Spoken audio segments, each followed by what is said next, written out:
درود پاک پڑھ لیں بھی سب حضرات محبت سے۔ اللہم صلی علی محمد وعلی آل محمد کما صلیت علی ابراہیم وعلی آل ابراہیم انکا حمید مجید۔ اللہم بارک علی محمد وعلی آل محمد کما بارکت علی ابراہیم وعلی آل ابراہیم انکا حمید مجید۔ الحمدللہ نحمدہ ونستعینہ ونستغفرہ ونؤمن به ونتوکل علیہ ونعوذ باللہ من شرور انفسنا ومن سیئات اعمالنا من یہدہ اللہ فلا مضل لہ ومن يضلله فلا هادي له ونشهد أن لا إله إلا الله وحده لا شريك له ونشهد أن سيدنا وسندنا محمد وعلى آلہ وأصحابہ وأحبابہ وبارک وسلم وصلوا علیہ۔ اما بعد فاعوذ باللہ من الشیطان الرجیم بسم اللہ الرحمن الرحیم۔ اللہ نور السماوات والارض مثل نورہ کمشکاۃ فیہا مصباح المصباح فی زجاجۃ الزجاجۃ کأنہا کوکب درّی یوقد من شجرۃ مبارکۃ زیتونۃ لا شرقیۃ ولا غربیہ۔ وقال اللہ تبارک وتعالی فی مقام آخر وَأَطِيعُوا اللَّهَ وَالرَّسُولَ۔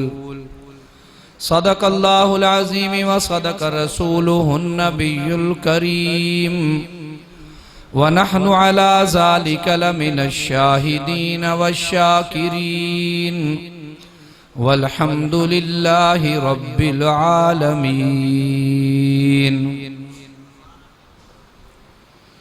بسم اللہ الرحمن الرحیم۔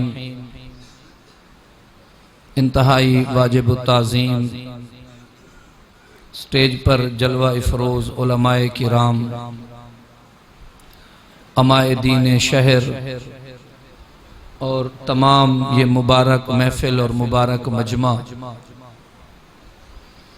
میرے ساتھیوں بیان آپ سن چکے اور نعت خوانی کے لیے ہم سب متمنی ہیں۔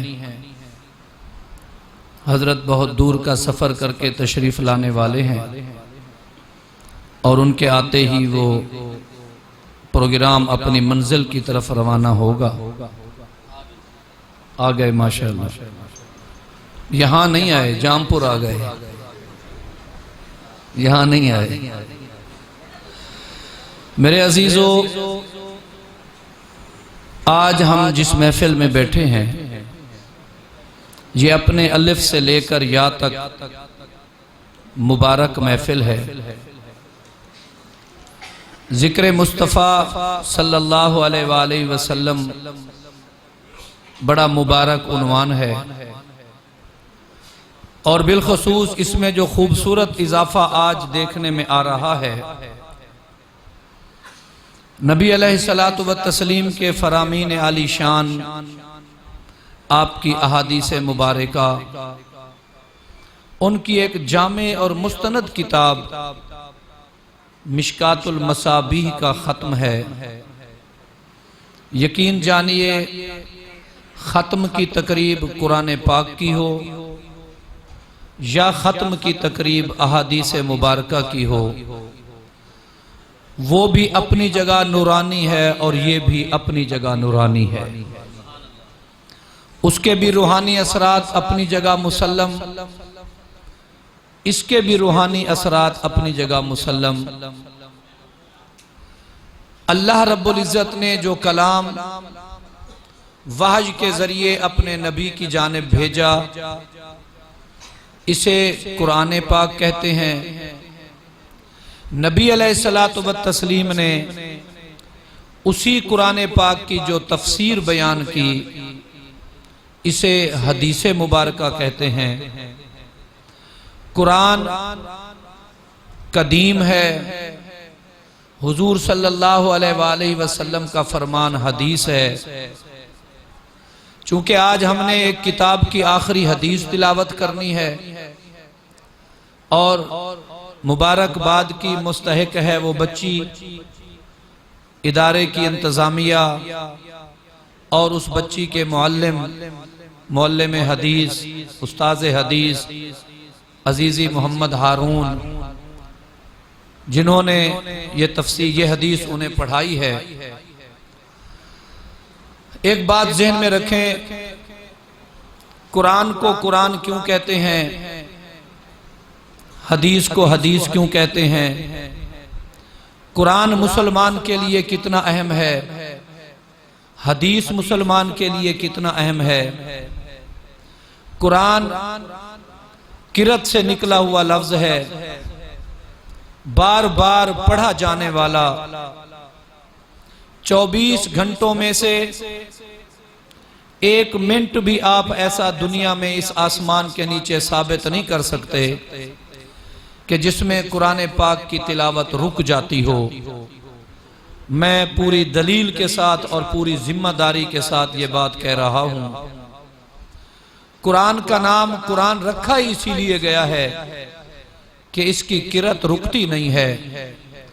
میرے ساتھیوں، فجر ہوتے ہی بندہ قرآن پاک پڑھتا ہے، ایک مسجد کا امام سلام پھیر رہا ہوتا ہے تو دوسری مسجد کا امام الحمدللہ رب العالمین سے آغاز کر رہا ہوتا ہے۔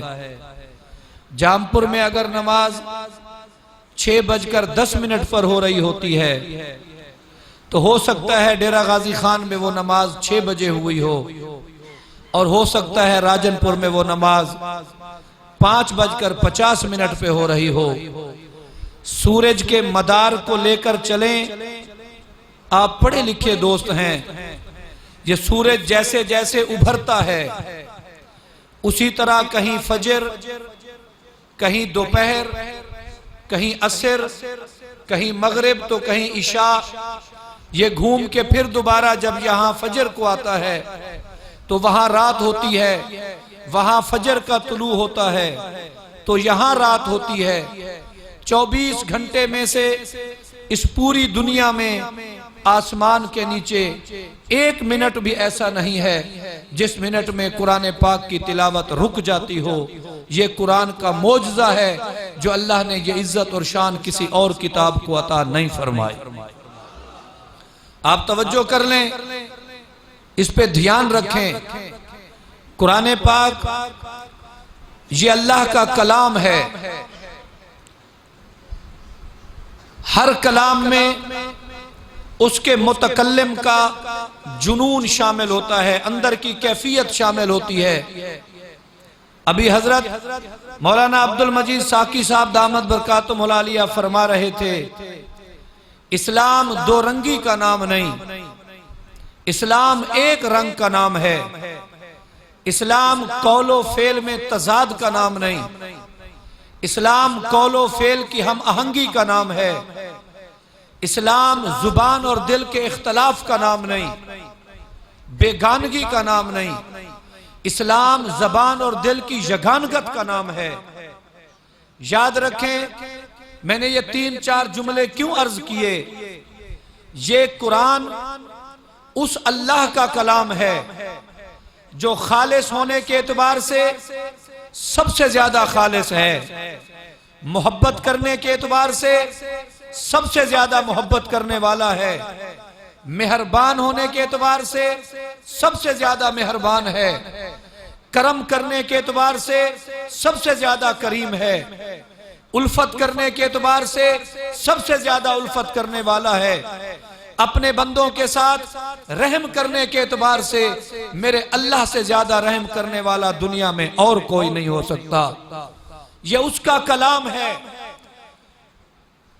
اگر مولانا طارق جمیل صاحب سوز سے بیان کریں تو ہماری کیفیت کیا ہو جاتی ہے، حضرت ساقی صاحب بیان کریں سننے والے پر کیا رونگٹے طاری ہو رہے ہوتے ہیں، دنیا کا کوئی اور خطیب بیان کرے، اس خطیب کا وجدان، اس خطیب کی کیفیت، اس کے اندر کا سوز، اس کی محبت یہ مجبور کر دیتی ہے، سویا جاگ جاتا ہے، خاموش زبان پہ سبحان اللہ آ جاتا ہے، غیر متوجہ متوجہ ہو جاتا ہے، یہ اس کا درد ہوتا ہے، کئی آنکھ اشکبار ہو جاتی ہے، کوئی چہرے ندامت سے شرمندہ ہو جاتے ہیں، کئی زبانوں پہ توبہ کے الفاظ آ جاتے ہیں۔ میرے ساتھیوں، دنیا کا اگر خطیب اپنی گفتگو کرے تو یہ اثرات پیدا ہوتے ہیں۔ جب میرے اللہ نے قرآن کو تلاوت فرمایا اور قرآن کو بیان فرمایا اور قرآن کو نازل فرمایا، آپ اندازہ لگائیں کہ جب یہ قرآن نازل ہوتا تھا تو صحابہ کہتے ہیں پیغمبر کی جو کیفیت ہم سمجھتے تھے وحی کے نزول کے وقت، تمہیں اس کا اندازہ نہیں ہو سکتا تھا۔ میرے نبی پر کب کبھی بھی طاری ہو جاتی تھی، نبی پسینے میں شرابور بھی ہو جاتے تھے۔ یہ وہ قرآن کا وجد ہے۔ قرآن کہتا ہے لو انزلنا ھذا القرآن علی جبل، اگر ہم نے اس کتاب کو پہاڑ پہ نازل کیا ہوتا، لَرَأَيْتَهُ خَاشِعًا مُتَصَدِّعًا، آپ دیکھتے وہ پہاڑ کانپ جاتا۔ سوال پیدا ہوتا ہے، پہاڑ تو کانپ جاتا، ہماری یہ بیٹی جو قرآن کی حافظہ بنی ہو، وہ 10-12 سال کی ہے، وہ نہیں کانپی۔ روزانہ مدرسے میں بچے حافظ بن رہے ہیں۔ میں یہ بھی کہہ دوں تو غلط نہیں، شاید آپ کا جام پر بھی اتنا خوش نصیب ہو کہ ہر روز کوئی نہ کوئی بچہ قرآن پاک کی تکمیل کر کے اپنے سر پہ دستار سجا لیتا ہے۔ یہ قرآن پڑھنے والے بچے یہ نہیں کانپے، پتھر کانپ اٹھتے، سنگلاخ پہاڑ کانپ اٹھتے۔ اللہ فرماتے ہیں میں نے قرآن پہاڑ پہ نازل کیا ہوتا، اس میں لرزہ طاری ہو جاتا۔ ہمارے 12-14 سال کے حافظ کے سینے میں قرآن آیا، اس پہ لرزہ طاری نہیں ہوا۔ علماء نے بڑے نکتے لکھے ہیں، انہوں نے کہا قرآن جلال تھا، قرآن میں ہیبت تھی، قرآن میں وقار تھا، قرآن میں متانت تھی، اسے تھامنے کی ہمت ہر ایک کو نہیں تھی۔ کبھی کبھی ایسا ہوتا ہے ہم کسی ایسے باس کے سامنے پیش ہوتے ہیں، کسی آفیسر کے سامنے پیش ہوتے ہیں تو ہمیں تمہاری طبیعتوں پہ کب کبھی کا عالم ہوتا ہے، نہ جانے میں اس کے آفس ڈیکورم کا خیال رکھ سکوں نہ رکھ سکوں، نہ جانے مجھ سے کیسی خطا ہو جائے۔ یاد رکھیں قرآن کے جتنے جلالی انداز تھے وہ سب میرے پیغمبر نے قبول کیے۔ قرآن سے کپ کپاہٹ تھی تو نبی نے برداشت کی، قرآن سے پسینے کا آنا تھا تو نبی نے برداشت کیا، قرآن سے سکل ہوتا تھا تو پیغمبر نے برداشت کیا، قرآن سے بوجھ آیا تو پیغمبر نے برداشت کیا۔ سارے جلال کو میرے نبی نے اپنے سینے پہ برداشت کر کے امت میں قرآن کے الفاظ جمال کے ساتھ بانٹ دیے کہ تم پڑھتے جاؤ گے، صرف یہاں فائدہ نہیں ہوگا۔ وَرَتِّلْ كَمَا تُرَتِّلْ فِي الدُّنْيَا، اللہ جنت میں کہیں گے حافظ جیسے یہاں پڑھتا تھا آج پڑھتا جا اور جنت کی سیڑھیوں پہ چڑھتا جا۔ یہ جلال میرے نبی نے روک لیا۔ نبی نے فرمایا تھا نا حضرت اسرائیل سے کہ امت کو سکرات کے وقت جو دقت دینی ہے، جو مشقت سے گزارنا ہے، وہ مجھے دے دے، میرے امتی کو کچھ نہ کہنا۔ یہ میرے پیغمبر کی رحمت ہے. اس بات کو ذہن میں رکھیں. میں اسے یہیں روک رہا ہوں. قرآن اللہ کا کلام ہے اور ہر کلام میں اس کے متکلم کا اثر ضرور ہوتا ہے, بولنے والے کا سوز اس میں ضرور ہوتا ہے.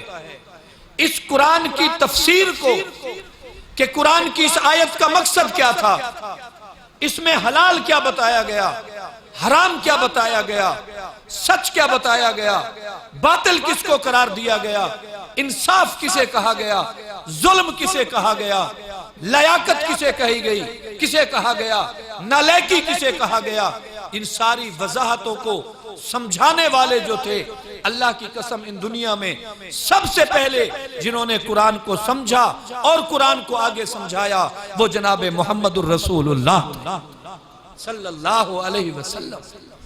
آپ نے سمجھا اس آیت کا مقصد کیا ہے, آپ نے سمجھا اس کا مفہوم کیا ہے, آپ نے سمجھا اس سے مراد کیا ہے, آپ نے سمجھا اس کے معانی و مطالب کیا ہیں, آپ نے اس کے عصری تقاضے بھی پیش کیے, آپ نے اس کی اخلاقی حیثیت بھی متعین کی, آپ نے اس کی معاشی اور معاشرتی قدریں بھی متعین فرمائیں, آپ نے حدود متعین فرمائے. قرآن کو اگر سمجھا, قرآن کو سمجھنے والے سب سے پہلے اس کائنات میں آسمان کے نیچے اگر کوئی ہیں تو وہ جناب محمد الرسول اللہ. حضور صلی اللہ علیہ وآلہ وسلم نے پھر اس قرآن کو جس طرح سمجھایا, اس کو حدیث کہتے ہیں, اس کو حدیث کہتے ہیں. ساتھیو, محبت کا جذبہ اجاگر کر لو. قرآن اس میں سوز ہے اللہ کا, یہ اللہ کا کلام ہے. حدیث اس میں سوز ہے جناب محمد الرسول اللہ. اس میں محبت ہے تو میرے نبی کی ہے, اس میں چاہت ہے تو میرے نبی کی ہے. جب حدیث آپ پڑھ رہے ہوتے ہیں, جس بیٹی نے اس حدیث کو پڑھا ہے یہ شاگردہ بنی ہے محمد الرسول اللہ کی. آپ کہہ سکتے ہو میں نے بائیو پڑھا فلاں پروفیسر سے, میں نے میتھ پڑھی فلاں صاحب سے, میں نے اکنامکس پڑھی فلاں صاحب سے. آپ دنیا کے علوم کی نسبت جوڑو گے دنیا کے استادوں تک.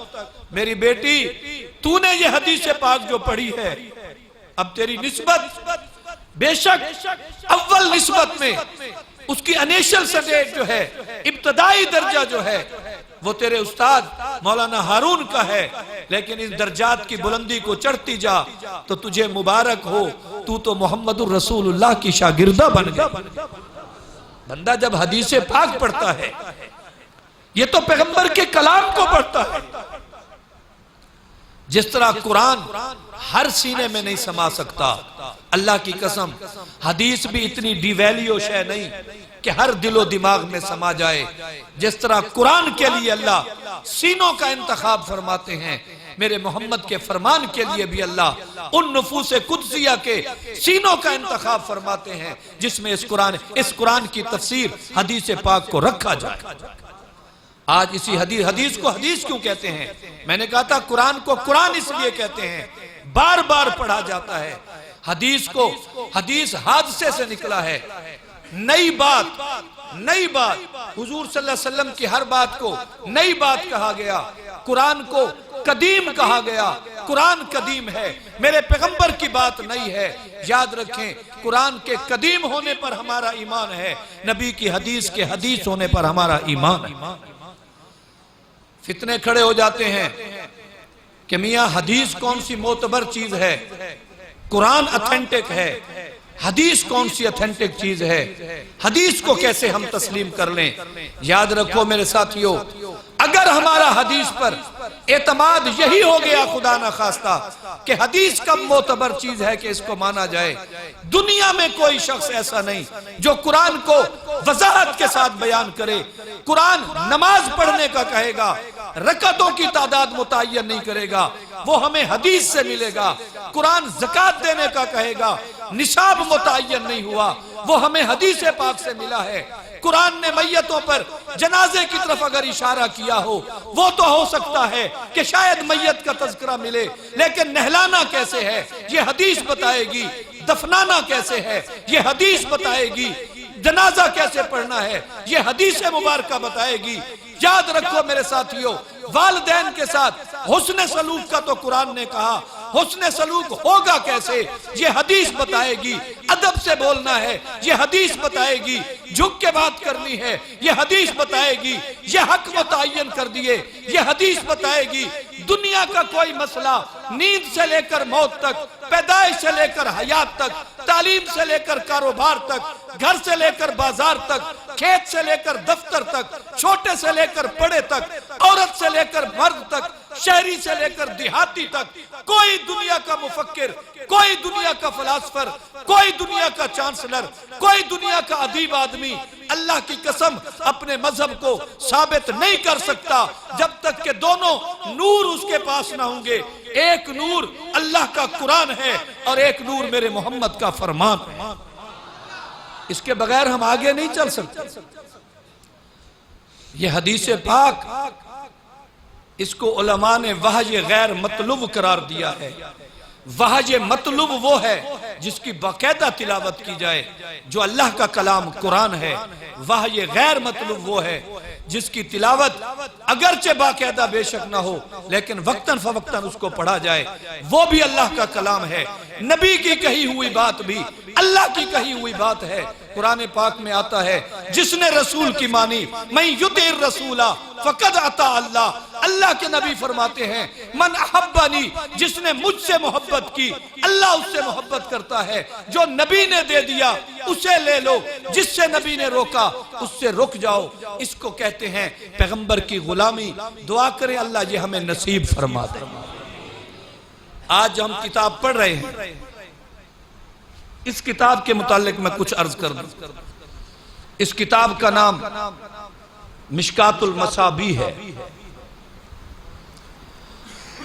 ایک بزرگ گزرے، علماء نے حدیث کے معاملے میں بڑی احتیاط کی ہے۔ میں آپ کو ایک چھوٹا سا واقعہ عرض کرتا ہوں۔ ایک محدث کو حدیث کا پتہ چلا، کسی نے بتایا کہ فلاں شخص کے پاس پیغمبر کی ایک حدیث ہے، اسے پتہ ہے۔ اس نے کہا میں جا کے اس حدیث کو لے آتا ہوں، لکھتا ہوں۔ جب وہ اسے لینے گیا تو وہ آدمی، وہ صاحب جس کے پاس وہ حدیث پاک تھی، پتہ کیا کہ وہ فلاں صاحب کہاں ہیں۔ انہوں نے بتایا ان کا گھوڑا خچر کہیں نکل گیا ہے، وہ اسے ڈھونڈنے گئے ہوئے ہیں۔ وہ شخص ان کے پیچھے چل پڑا، آگے گیا تو انہوں نے ایک بورے میں، تھیلے میں کچھ کنکر ڈال کے کھنکھنا رہا تھا اور تاثر یہ دے رہا تھا کہ یہ گھوڑا اس تھیلے کو دیکھے اور اس خرجین میں اپنے دانے چنے وہ سمجھے اور اس کی طرف مائل ہو، جیسے ہی آئے گا میں اس کو پکڑ لوں گا۔ اس آدمی نے جب دیکھا کہا حضرت یہ کیا ہے؟ کہنے لگا میرا جانور نکل گیا ہے، اب میں بھاگ تو سکتا نہیں، اس کے پیچھے بوڑھا آدمی ہوں، اسے یہ لالچ دے کے اپنے قریب کر رہا ہوں تاکہ اس کو رسی باندھ کے پکڑ سکوں۔ فرمانے لگے تم اللہ کی مخلوق سے دھوکہ کر رہے ہو۔ احتیاط کا تقاضا یہ ہے، جو جانور سے دھوکہ کر سکتا ہے کہیں ایسا نہ ہو دھوکہ دینا اس کی پریکٹس کا حصہ بن جائے، وہ اللہ کے نبی کے فرمان میں دھوکہ دے دے۔ مجھے آپ سے حدیث نہیں لینی، حدیث اس سے لی جائے گی جس نے کبھی زندگی میں نہ دھوکہ دیا ہو نہ دھوکہ دینے کا سوچا ہو۔ نبی کا فرمان بھی اعلیٰ ہے، جن بندوں کو چنا گیا وہ لوگ بھی بندوں میں اعلیٰ۔ امام بخاری رحمت اللہ علیہ ایک سفر کر رہے ہیں، کشتی میں سفر کر رہے ہیں، اچھی بھلی پیسوں کی مقدار ان کے پاس ہے۔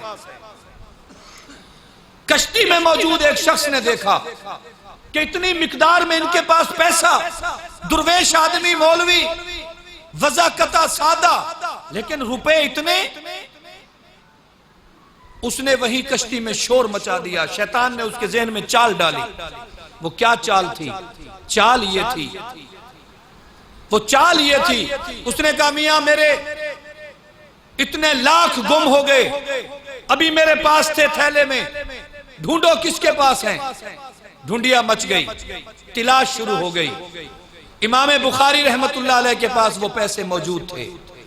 آپ نے سوچا اگر پیسے مجھ سے نکل گئے تلاشی کے دوران میری وضاحت اور سادگی کی وجہ سے لوگ سمجھیں گے یہ لاکھوں درویش آدمی کے پاس کہاں سے آ سکتے ہیں، جبکہ اس کی وضاحت تاجروں جیسی ہے، متمول اور سرمایہ دار لوگوں جیسی ہے۔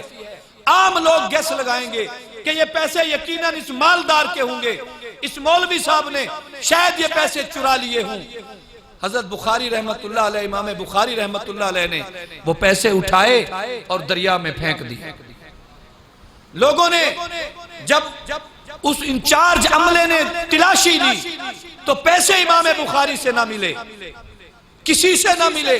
اس شور مچانے والے سے کہا خدا کے بندے تو نے ایسا شور مچایا، پیسے تو کسی کے پاس نہیں ہیں، کشتی کنارے نہیں لگی، خشکی پہ کوئی آیا نہیں گیا نہیں، خشکی سے کوئی اندر نہیں آیا، یہاں سے کوئی باہر نہیں گیا، پیسے تو ان کے پاس نہیں ہیں، تو نے جھوٹ بولا اور بات ختم ہو گئی۔ کچھ دیر گزری، وہ بندہ سرکتا سرکتا امام بخاری کے قریب پہنچ گیا، کہنے لگا مولانا صاحب آپ کے پاس پیسے تو تھے؟ کہنے لگا ہاں تھے۔ کہاں گئے؟ میں نے دریا میں پھینک دیے۔ دریا میں کیوں پھینک دیے؟ اتنی بڑی رقم، ہیوج منی، 6 لاکھ دریا میں پھینک دیے؟ فرمانے لگے ہاں میں نے پھینک دیے۔ اس میں بھی ایک حکمت تھی۔ وہ کیا حکمت تھی؟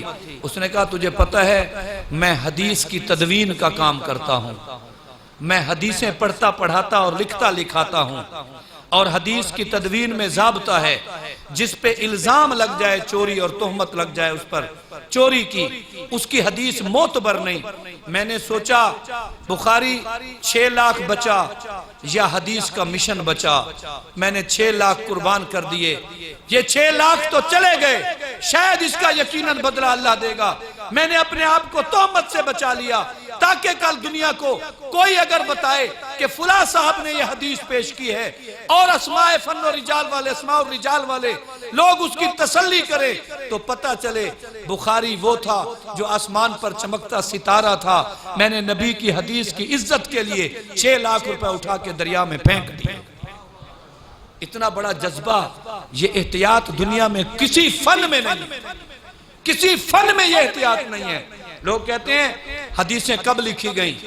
ہم ثابت کر سکتے ہیں حضور کے زمانہ میں حدیثیں لکھی گئیں۔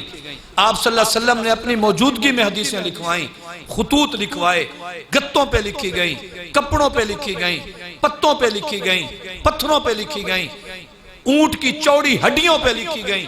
وہ حدیثیں موجود تھیں، ان کی تحقیق کے بعد انہیں کتابی شکل دی گئی، کتابی شکل کے بعد یہ امت کے پاس آئی ہیں۔ انہی کتابوں میں سے ایک کتاب مشکات المصابیح ہے جس کو آج ہم تکمیل کرنے والے ہیں۔ میرے ساتھیوں، سب سے یہ پہلے کتاب مصباح کے نام سے، مصابیح کے نام سے لکھنے والے حضرت ابو محمد تھے۔ سنیں تھوڑی سی دلچسپ بات، حضرت ابو محمد نے اپنے استاد کے کہنے پر ایک کتاب لکھی۔ اب یہ کتاب کیوں لکھی؟ کیا اس سے پہلے اور کتابیں نہیں تھیں؟ یہ کتاب وہ لکھی، یعنی تمام کتابوں کو اکٹھے رکھا حدیث کی۔ ایک حدیث کی کتاب بخاری شریف میں بھی ہے، وہی حدیث مسلم شریف میں بھی ہے، وہی حدیث ترمذی میں بھی ہے، وہی حدیث مبارکہ ابن ماجہ میں بھی ہے۔ اب ایک طالب علم جب پڑھتا ہے، 4 کتابیں پڑھنی پڑتی ہیں۔ انہوں نے ایسی تمام احادیث مبارکہ جو مختلف کتابوں میں تھی ایک دفعہ ایک کتاب میں لکھ دی اور اس کتاب کا نام رکھ دیا مصابیح۔ مصابیح مصباح کی جمع ہے، یعنی چراغ، ایک چراغ نہیں کئی چراغ، مصابیح رکھا۔ اور مصابیح رکھنے کی حکمت کیا تھی؟ یہی تھی کہ میرے محمد کی بتائی ہوئی ہر بات صرف چراغ نہیں، نور بھی ہے، نور بھی ہے، نورن علی نور بھی ہے۔ کائنات میں اگر مبارک گفتگو ہے تو میرے محمد کی۔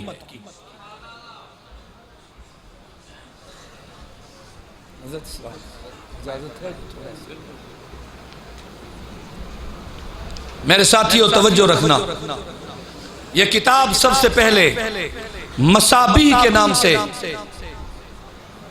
امام ابو محمد نے لکھی رحمہ اللہ۔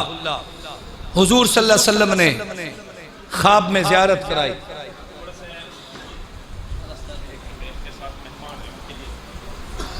یار ناراض نہیں ہونا، مقامی حضرات تھوڑا سا ادھر ہو جائے، حضرت کے ساتھ مہمان ہیں ان کے لیے جگہ بنے۔ تھوڑا سا ناراض بھی نہیں ہونا چاہیے، محسوس نہیں کرنا۔ اسلام کے ساتھ ہوتے ہیں، مہمان ہیں، مہمان کے ساتھ آئے ہوئے ہیں، مفتی صاحب کے ساتھ۔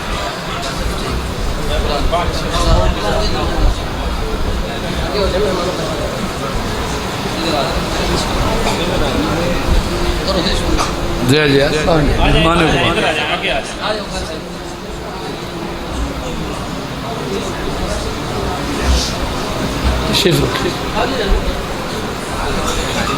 درود پاک پڑھ لیں، محبت سے پڑھ لیں، محبت سے، دکھاوے کی نیت سے نہیں، محبت سے پڑھ لیں، دل سے پڑھ لیں۔ اس سے قیمتی جملہ کوئی نہیں۔ قرآن کی تلاوت کے بعد اگر زبانوں پر لایا جانے والا سب سے قیمتی جملہ ہے تو درود پاک ہے۔ اور درود پاک میں سے جس درود کو اللہ کے نبی نے خود پسند فرمایا، اس سے زیادہ ثواب کے قابل، ثواب والا اور نہیں۔ درجات والے ہوں گے، ثواب بھی ہوگا، لیکن سب سے زیادہ درجہ اور سب سے زیادہ ثواب اسی درود ابراہیمی کا ہے۔ اللہم صلی علی محمد وعلی آل محمد کما صلیت علی ابراہیم وعلی آل ابراہیم انکا حمید مجید۔ میرے ساتھیو، مصابیح کے نام سے یہ کتاب لکھی۔ اس کا معنی چراغ، ایک چراغ نہیں، کئی چراغ۔ گویا کہ میرے پیغمبر کی ہر حدیث ایک چراغ ہے، ہر حدیث ایک روشنی ہے، پیغمبر کا ہر فرمان ایک نور ہے، وہ نور ہدایت ہے۔ ہم اسے اس نور پر نہیں قیاس کر سکتے جو اس لائٹ کے ذریعے ہم تک پہنچ رہا ہے۔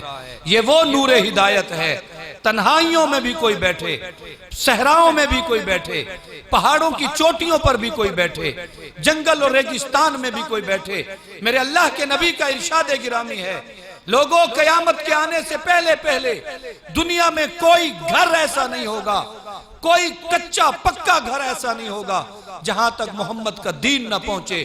تاریخ گواہ ہے، میرے نبی کی پیشین گوئی ثابت ہو چکی ہے۔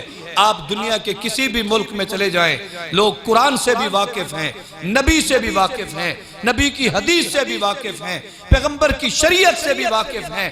یہ واقفیت جس نے دی ہے، اس کی بنیاد اول نبی نے اپنے ہاتھوں سے رکھی، اس کے بعد صحابہ اور تابعین نے، پھر اللہ نے ان علماء سے کام لیا کہ اللہ کا دین دنیا کے کونے کونے میں پھیلتا چلا گیا۔ انہوں نے جو مصابیح لکھی، اس میں انہوں نے نہ تو سند لکھی۔ سند کس کو کہتے ہیں کہ ہم نے کس سے سنا، یہ حدیث کس سے سنی۔ یہ بچی اگر کہے گی میں نے یہ حدیث پڑھی اور استاد ہارون صاحب سے پڑھی، استاد ہارون صاحب نے کس سے پڑھی، یہ بتائیں گے میں نے شیخ صدیق صاحب سے پڑھی، شیخ صدیق صاحب نے کس سے پڑھی، وہ ان کے استاد کا نام لیں گے، وہ ان کے استاد کا نام لیں گے، تو کئی سندوں کے بعد یہ حدیث گنبد خضرا تک پہنچ جائے گی کہ ہم نے محمد الرسول اللہ صلی اللہ علیہ وسلم سے سنی۔ حضرت ابو محمد فرماتے ہیں میں خواب میں تھا، اللہ کے نبی کی زیارت ہوئی، فرمانے لگے ابو محمد تو نے میری سنتوں کو زندہ کر دیا، تو نے میری سنتوں کو زندہ کر دیا۔ لوگوں نے ان کا خطاب کنیت عطا کر دی، محیی السنہ، جنہوں نے سنتوں کو زندہ کیا۔ پھر ضرورت محسوس ہوئی کہ یہ حدیث کس کتاب سے لی گئی ہے، اس پر پھر محنت کی حضرت ولی الدین ابو عبداللہ رحمہ اللہ نے کہ اس میں لکھا جائے یہ حدیث بخاری سے لی گئی، یہ حدیث مسلم سے لی گئی، یہ حدیث ترمذی سے لی گئی، تاکہ دلیل بھی آ جائے، سند بھی آ جائے، ثبوت بھی آ جائے، اس کو پڑھا بھی جائے۔ میں نے کئی اکابر سے پوچھا ہے حضرت ہمیں حدیث کا مطالعہ رکھنے کے لیے کون سی کتاب زیر مطالعہ رکھنی چاہیے؟ بخاری شریف پڑھتے رہیں، ترمذی شریف پڑھتے رہیں، مسلم شریف پڑھتے رہیں۔ فرمانے لگے نہیں، اگر تمہیں پڑھنے کا ذوق ہو تو مشکات شریف کو بار بار پڑھتے رہو، یہ وہ کتاب ہے جس میں بخاری کی حدیثیں بھی ہیں، یہ وہ کتاب ہے جس میں مسلم شریف کی حدیثیں بھی ہیں، یہ وہ کتاب ہے جس میں صحاح ستہ اور دیگر کئی کتابوں کی احادیث کا ذخیرہ موجود ہے۔ اللہ نے اس کتاب کو وہ عزت بخشی کہ جب سے لکھی گئی آج تک امت میں پڑھی جا رہی ہے، اور اس محلے کے لوگوں، اس گھر کے لوگوں، اس شہر کے لوگوں مبارکباد کے مستحق ہو۔ اگر قرآن کی تلاوت ہوگی اور رحمت برستی ہے، میں یقین کامل کے ساتھ ان علماء کے سامنے ان کی موجودگی میں کہنے میں حق و جانب ہوں، جب نبی کے الفاظ دہرائے جائیں گے تو اللہ کی رحمت پھر بھی برستی رہے گی۔ اس حدیث کی اس کتاب کا آخری باب جو انہوں نے باندھا ہے وہ باب ہے باب ثواب ہذہ الامہ. اللہ نے اس امت کے لیے کیا کیا عزت عطا رکھی, کیا کیا اس امت کو ثواب عطا کیا. وقت نہیں ہے. امت کسے کہتے ہیں؟ یاد رکھیے میرے ساتھیو, امت دو طرح کی ہوتی ہے. ایک امت اجابت ہوتی ہے, ایک امت دعوت ہوتی ہے. اجابت کا معنی یہ ہے جنہوں نے پیغمبر کی بات سنی اور لبیک کہہ دیا, نبی کی فرمان سنا اور جواب دیا, لبیک کہا, مان لیا. پیغمبر نے فرمایا ننگے سر نہ رہو, مان لیا. پیغمبر نے فرمایا دائیں ہاتھ سے کھاؤ, مان لیا. پیغمبر نے فرمایا بڑوں کا ادب کرو, تسلیم کر لیا. پیغمبر نے فرمایا عورت کی عزت کرو, تسلیم کر لیا. پیغمبر نے فرمایا سچ بولا کرو, تسلیم کر لیا. پیغمبر نے فرمایا چھوٹوں پہ رحم کیا کرو, تسلیم کر لیا. پیغمبر نے فرمایا 5 وقت اذان کے بعد مسجدوں میں آ جایا کرو, تسلیم کر لیا. پیغمبر نے فرمایا رمضان میں روزے رکھا کرو, تسلیم کر لیا. نبی نے فرمایا صاحب استطاعت ہو تو سال میں حج کر لو, زندگی میں حج کر لو, تسلیم کر لیا. پیغمبر نے آنکھوں کے آداب دیے, آنکھیں اسی طرح ڈھال دی. پیغمبر نے زبان کے سلیقے دیے, سلیقے اسی طرح اپنا لیے. پیغمبر نے سننے کے آداب سکھائے, سننے کے آداب سیکھ لیے. نبی نے ہاتھوں کے طریقے بتائے, ہاتھوں کو پابند کیا. نبی نے پاؤں کے طریقے بتائے, پاؤں کو پابند کیا. نبی نے سوچوں کے معیار بتائے, سوچوں کو پابند کیا. نبی نے گفتگو کے آداب بتائے, گفتگو کو پابند کیا. جس امتی نے نبی کی بات کو مانا اسے امت اجابت کہتے ہیں. اور وہ لوگ جنہوں نے نبی کی بات کو نہیں مانا, وہ ہندو ہو, وہ یہودی ہو, وہ نصرانی ہو, وہ خارجی ہو, وہ ملحد ہو, وہ دنیا کا کوئی طبقہ ہو, جس نے نبی کی بات پر لبیک نہیں کہا, اللہ کی قسم وہ امت سے اس طرح تو خارج ہے کہ امت اجابت میں نہیں ہے, امت دعوت میں وہ بھی شامل ہے. آج ہم یہ دعوت و تبلیغ کا کام جو تم سنتے ہو, اللہ کی قسم اپنے مسلمانوں کو یاد دہانی ہوتی ہے, ان کو دعوت ہوتی ہے. یہ دعوت چل رہی ہے 1400 سال سے اور چلتی رہے گی قیامت کی آخری صبح تک. دو طرح کی امت. بس نہیں کرنا صحیح سر صبر مور سے باتیں بس کرو صحیح, ایک تھوڑی جی دے میرے بات ساتھیو, ایک بات غور سے سننا. اسی امت کے باب میں اللہ کے نبی نے ایک حدیث فرمائی ہے, کچھ لوگ قیامت کے دن دوڑے دوڑے آئیں گے, پیاس لگی ہے, پیاس لگی ہے, سنہ سبیل لگی ہوئی ہے, حوض کوثر کا پانی ہے. فرشتے روک دیں گے, وہ دعویٰ کریں گے ہم امتی ہیں. فرشتے روک دیں گے, نہیں نہیں. اللہ کے نبی اس تکرار کی وجہ پوچھیں گے تو بتایا جائے گا اے اللہ کے پیارے نبی یہ وہ لوگ ہیں جو اپنے آپ کو آپ کا امتی کہتے رہے لیکن مانا نہیں. بدعات انہوں نے کی, رسومات انہوں نے کی, فسق انہوں نے کیا, فجور انہوں نے کیا, احکامات سے نافرمانی انہوں نے کی, طغیانی یہ کرتے تھے, عصیانی یہ کرتے تھے, ہر اس کام میں مبتلا تھے جو یہود و نصارہ کا تھا. ان کے آئیڈیل غیر اسلامی لوگ تھے, انہوں نے اپنے آئیڈیل آپ کے غلاموں کو نہیں بنایا. ان کے لیے لٹریچر وہ معتبر تھا, یہ معتبر نہ رہا جسے آپ نے دنیا میں فروغ بخشا. انہوں نے ان ضابطوں کو قبول کیا, ان ضابطوں کو قبول نہ کیا. اللہ کی قسم انہیں دھکیل دیا جائے گا, آقا منہ پھیر لیں گے. اس حدیث کے تناظر میں علماء لکھتے ہیں بدعتی امت سے خارج کر دیا جائے گا, دین میں اضافہ کرنے والا امت سے خارج کر دیا جائے گا, دین میں اپنی مرضی پر ڈھالنے والا امت سے خارج کر دیا جائے گا, اپنی من پسند زندگی گزارنے والا امت سے خارج کر دیا جائے گا, اللہ کے بنائے ہوئے حدود کو فالو نہ کرنے والا امت سے خارج کر دیا جائے گا, اسلامی سزاؤں کو ظالمانہ کہنے والا, نظام معیشت کو تباہی کہنے والا, خدا کے ساتھ کی ہوئی جنگ کو جائز قرار دینے والا امت سے خارج کر دیا جائے گا. امت کہلانے کا حق اسی کو بنے گا جس نے امت اجابت کا درجہ کیا ہو. میرے دوستو اس حدیث کو پڑھنے اور سننے سے پہلے آؤ ہم سب ارادہ کر لیں, ہم اللہ کے نبی کی امت اجابت بنیں گے. جو میرے نبی نے کہہ دیا وہ حق بھی ہے اور اسے ہم تسلیم بھی کریں گے, اسے مانیں گے آپ انشاءاللہ. بیٹی میں یہ حدیث پاک پڑھتا ہوں, یہ تو علماء ہیں, آپ سے بھی درخواست ہے آپ بھی اس حدیث کو پڑھ لیں. اللہ کی قسم اس نیت سے پڑھیں جس طرح صحابہ ادب سے بیٹھ کر پیغمبر سے حدیث سنا کرتے تھے، آج آپ اس کو پڑھ رہے ہیں۔ بے شک میں پڑھانے والا کمزور ترین انسان سہی، لیکن نسبت اس لیے بلند ہے، عزت اس لیے بلند ہے کہ میں محمد کا کلام تمہیں پڑھانے والا۔ عظیم ہے وہ بچی میری بیٹی اور اس کے والدین، اور بات مجھے بھول جائے گی، قاری لیاقت صاحب بار بار مجھے کھینچ رہے ہیں، میری بیٹی تو عالمہ بن چلی۔ میں ایک بات درد بھری کہتا ہوں اپنی ان بہنوں سے، مجھے بہت سارے دوستوں کے کبھی کبھی فون یا بالمشافہ ملاقات، جی بچیاں عالمہ بنتی ہیں لیکن وہ بیچاری معاشرتی رسم و رواج سے بچ نہیں پاتی۔ بیٹی جتنا تو بچ گئی، جتنا تو نے اجابت کر لی، جتنا تو نے اسے قبول کر لیا، تو امت کے لیے نمونہ بنے گی۔ تیرا رویہ دوسری بچیوں کو شوق دلائے گا، کتنی صوم و صلات کی پابند ہے، کتنی اخلاق و حیا کی پابند ہے، کتنی ادب و احترام والی ہے، کتنی سلیقہ شعار ہے، کتنی حدود اللہ کی پابند ہے، کتنی اللہ کے قوانین کو اس نے فالو کیا ہوا ہے۔ میری بچی اگر تو نے اس کو قبول کر لیا تو تیرا یہ قبولیت والا عمل جو ہے اور بچیوں کو عالمہ بنائے گا، اور بچیاں کھچی کھچی آئیں گی۔ میں واقعات کو چھوڑ کر اسی حدیث کی طرف آتا ہوں۔ اللہ کے نبی ارشاد فرماتے ہیں، حدیث مبارکہ ہے، اور اس آخری حدیث کو پڑھنے کے لیے پہلے اس کی سند تھوڑی سی انہوں نے پیش کی ہے۔ بسم اللہ الرحمن الرحیم، اللہم صلی علی محمد وعلا آل محمد کما صلیت علی ابراہیم وعلا آل ابراہیم انکا حمید مجید۔ علماء کا ایک دعویٰ ہے کہ سب سے زیادہ درود پاک مدارس میں پڑھا جاتا ہے۔ اس کی وجہ پتہ کیا ہے؟ وجہ یہ ہے کہ جب بھی اللہ کے نبی کا نام آتا ہے درود پاک پڑھتے ہیں۔ ہمارا چھوٹا بچہ متوسطہ میں 40 حدیث پڑھتا ہے تو درود پاک پڑھتا ہے۔ اس سے بڑا ہونے کے بعد ہمارا بچہ زاد الطالبین پڑھتا ہے تو درود پاک پڑھتا ہے۔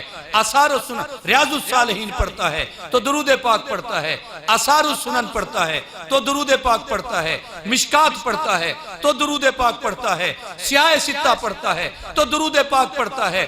یقین جانیے سب سے زیادہ درود پاک اگر پڑھا جاتا ہے تو اس وقت اللہ کی زمین پر مساجد میں بھی پڑھا جاتا ہوگا، گھروں اور دکانوں پہ بھی لوگ ذکر کرتے ہوں گے، لیکن سب سے زیادہ پڑھا جاتا ہے تو مدارس میں پڑھا جاتا ہے۔ مجھے کہنے دو سب سے زیادہ اگر درود پاک پڑھا جاتا ہے تو اس مدرسے میں پڑھا جاتا ہے جو ناصر صاحب نے قائم کیا ہوا ہے، کیونکہ جب بھی اللہ کے نبی کی بات آتی ہے تو زبان پہ کیا جاری ہوتا ہے؟ صلی اللہ علیہ وسلم۔ وعن بحز بن حکیم عن ابیہ عن جدہ انہو سمع رسول اللہ صلی اللہ علیہ وسلم، بیٹی تو پڑھ لے، انہو سمع رسول اللہ صلی اللہ علیہ وسلم یقول فی قولہ تعالی کنتم خیر امت اخرجت للناس قال انتم تتمون 70 امتا انتم خیرها واکرمها علی اللہ تعالی۔ رواہ الترمذی وابن ماجہ والدارمی وقال الترمذی ھذا حدیث حسن۔ اس حدیث پاک کو امام ترمذی نے بھی نقل کیا، امام ابن ماجہ نے بھی نقل کیا، امام دارمی نے بھی نقل کیا، اور امام ترمذی نے اس فن جس میں حدیثوں کی احتیاط کے ساتھ حدیثوں کو پرکھا جاتا ہے اس کے مطابق، اس فارمولے کے مطابق جو میں نے شروع میں بتایا تھا، انہوں نے قرار دیا یہ حدیث حسن ہے۔ اس کا ترجمہ سن لیں۔ حضرت بحز بن حکیم فرماتے ہیں میں نے یہ بات سنی اپنے والد سے، یعنی حضرت حکیم سے۔ حضرت حکیم بحز فرماتے ہیں انہوں نے بات سنی اپنے دادا سے۔ کیا خوش نصیب خاندان تھا جس کا بیٹا بھی محدث ہے، حدیث کا راوی ہے، جس کا باپ بھی حدیث بیان کرتا ہے، جس کا دادا بھی حدیث بیان کرتا ہے۔ اللہ کی قسم ہم بھی اگر ایسے ہو جائیں کہ ہمارا بچہ کہہ سکے میں نے حدیث سنی ہے ابو سے، ابو نے سنی تھی دادا سے، دادا نے سنی سی فلاں سے، اس سے مبارک فیملی، اس سے معتبر خاندان اور کوئی نہیں ہو سکتا۔ جس گھر میں بچوں کو نبی کی تعلیم دی جاتی ہو، دنیا کی تعلیم کی مخالفت نہیں لیکن نبی کی تعلیم کو اہمیت ضرور دیں۔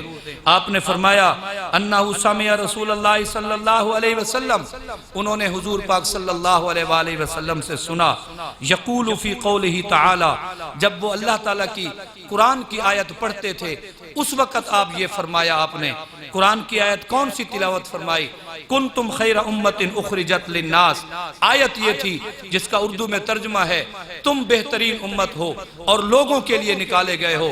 امت کا کنسپٹ دے رہے ہیں کہ تم بہترین امت ہو، اور اس پر اس حدیث اس آیت کی تفسیر آقا فرماتے ہیں قال انتم تتمون سبعین امتن، آپ نے فرمایا اے میری امت کے لوگوں تم 70 امتوں سے بھی زیادہ اہم ہو، 70 امتوں سے بھی زیادہ اہم ہو۔ آپ ایک بات سن کے سوچیں گے کہ آج تک تو ہم نے سنا تھا کہ یہ امت تمام امتوں سے اہم ہے، اس حدیث پاک میں 70 کا عدد کیوں آیا؟ ایک بات یاد رکھیں، عرب میں ایک زبان ایک لفظ 70 کا اتنی کثرت سے بولا جاتا ہے جو تحدید کے لیے نہیں، حد مقرر کرنے کے لیے نہیں، تکثیر کی طرف اشارہ ہے۔ بے عین ہی اسی طرح اگر کوئی باپ کئی دفعہ بچے کو بلائے تو پھر کہتے ہیں میاں 100 دفعہ تجھے ایک کام کہا ہے، تو مانتا نہیں، مقصد ہے کثرت سے تجھے کہا ہے۔ استاد اگر چاہے تو 100 دفعہ تجھے سمجھایا، یہ سوال تجھے سمجھ نہیں آتا، اب 100 سے مراد کثرت ہے۔ جب بھی احادیث مبارکہ میں 70 کا ذکر آئے گا اس سے مراد کثرت ہے۔ اللہ کے نبی نے ارشاد فرمایا ساری امتیں اعلیٰ ہوں گی لیکن میرا کلمہ پڑھنے والوں یاد رکھو تم سے اعلیٰ امت اور کوئی نہیں ہو سکتی۔ اللہ کے نبی نے اتنی اعلیٰ اتنی بلندی ہمیں عطا فرمائی، اور اس کے متعلق فرمایا انتم خیرہا، تم بہترین امت ہو۔ بہترین امت، آپ خیر الانبیاء ہیں، کتاب خیر الکتب ہے، آپ خیر الامم ہیں، نبی کا زمانہ خیر القرون ہے، دنیا کی جتنی خیریں ہیں وہ ساری کی ساری اللہ نے آقا کے وسیلے اور محبت سے اور آپ کی برکت سے اس امت کو عطا فرما دی۔ اور آگے فرمایا وَأَكْرَمُهَا عَلَى اللَّهِ تَعَالَى، اللہ کے ہاں سب سے زیادہ عزت والی امت جو ہے وہ آپ ہیں۔ اس پر انہوں نے حدیث کو کتاب کو مکمل کیا ہے۔ اشارہ یہ تھا جس طرح ساری خیریں نبی پر مکمل ہوئیں، جس طرح ساری کتابوں کی خیریں قرآن پر مکمل ہوئیں، جس طرح ساری امتوں کی خیر اس امت پر مکمل ہو گئی، اس صاحب کتاب نے اشارہ کر دیا۔ میں اس حدیث کو آخر میں لکھ کر اشارہ کر رہا ہوں میری کتاب بھی اس خیر والی حدیث پر مکمل ہو۔ یہ کتاب بھی انہوں نے یہاں مکمل فرما دی، اس کو کئی اصحاب احادیث نے نقل کیا ہے۔ اللہ تعالی ہماری اس بچی کو جنہوں نے پڑھا، ان کے منتظمین کو، ان کے استادوں کو، یہ مولوی ہارون صاحب پچھلی سال ہی دورہ کر کے آئے، یہ اللہ کی تقسیم ہے کہ انہیں پہلی مرتبہ آتے ہی حدیث پاک پڑھانے کا شرف اللہ نے عطا کر دیا۔ اللہ پاک مزید برکتیں عطا فرمائے۔ اللہ ہمارے اس مجمع میں اس حدیث کی تلاوت کو قبول و مقبول فرمائے۔